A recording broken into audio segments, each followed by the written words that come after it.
கிறிஸ்துவுக்குள் அன்பான கர்த்தருடைய பிள்ளைகளே, இன்றைய வேத வசனமும் ஜெபமும் எபிரேயர் புஸ்தகம் 2ஆம் அதிகாரம் 18ஆம் வசனம். ஆதலால் அவர் தாமே சோதிக்கப்பட்டு பாடுபட்டதினாலே அவர் சோதிக்கப்படுகிறவர்களுக்கு உதவி செய்ய வல்லவராய் இருக்கிறார். என் அன்புக்குரியவர்களே, ஆண்டவராகிய இயேசு கிறிஸ்து குறித்து சொல்லப்பட்டிருக்கிறது. அவர் தாமே சோதிக்கப்பட்டு பாடுபட்டதினாலே. நாம் வழிபடுகிற ஆண்டவராய் இயேசு கிறிஸ்து சோதிக்கப்பட்டவர், பாடுபட்டவர். மனிதர்கள் எந்தெந்த காரியத்திலெல்லாம் பாடுபடுவார்களோ, எந்தெந்த காரியத்தில் வேதனைப்படுவார்களோ, எல்லாவற்றையும் அவர் வேதனைப்பட்டவர் என்று வேதம் சொல்லுகிறது. என் அன்புக்குரியவர்களே, அவர் சோதிக்கப்படுகிறவர்களுக்கு உதவி செய்ய வல்லவராயிருக்கிறார். இந்த இடத்துல இப்படிதான் இருப்பாங்க, இந்த இடத்துல இப்படிதான் ஒரு சூழ்நிலை என்பதை அவர் அறிந்திருக்கிறார். அதனாலதான் அவர் சொன்னார், வருத்தப்பட்டு பாரம் சுமக்கிறவர்களே நீங்கள் எல்லாரும் என்னிடத்துல வாருங்கள் என்று சொன்னார். என் அன்பு கர்த்தருடைய பிள்ளைகளே, தேவனாகிய கர்த்தர், பிதாவாகிய தேவன் குமாரன் இயேசு கிறிஸ்துவை அதை ஒப்பு கொடுத்திருந்தார்.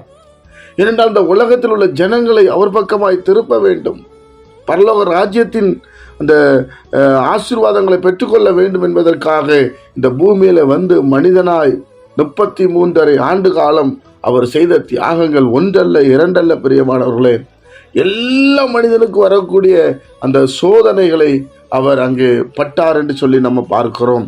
தேவனுடைய பிள்ளைகளே, இன்றைக்கும் நீங்கள் சோதிக்கப்பட்டு இருக்கிறீங்களா? பயப்படாதீங்க.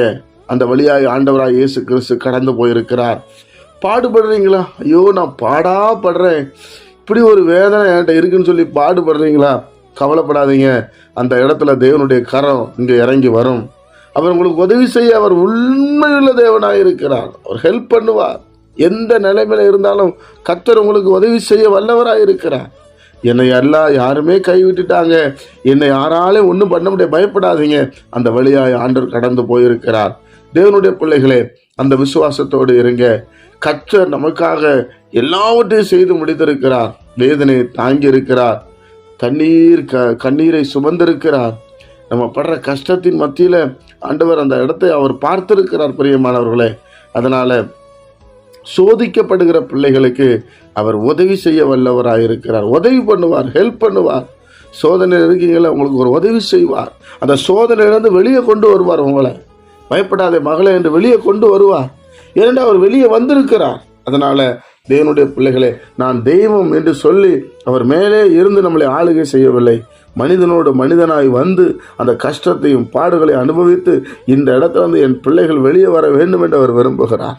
அதனால கலங்கி போகாதீங்க. ஜெபிப்போமா. பரிசுத்த பிதாவே, உம்முடைய குமாரன் இயேசு கிறிஸ்துவின் நாமத்தில் வருகிறோம்.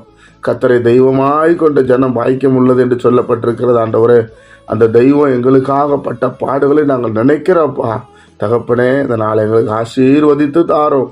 நாங்களும் சோதனை வரும்போது முறுமுறுத்து விடாதபடி, பாடு வரும்போது நாங்கள் ஆண்டவரே அப்பா உமக்கு முன்பாக முகத்தை மறைத்து விடாதபடி ஆண்டவரே நீர் எங்களுக்கு கிருபை செய்யும்படி நாங்கள் ஜெபிக்கிறோம். இந்த பிரச்சனை எங்களோடு இருக்கட்டும். கேட்கிற ஒவ்வொரு பிள்ளைகளையும் ஆசீர்வதியும்.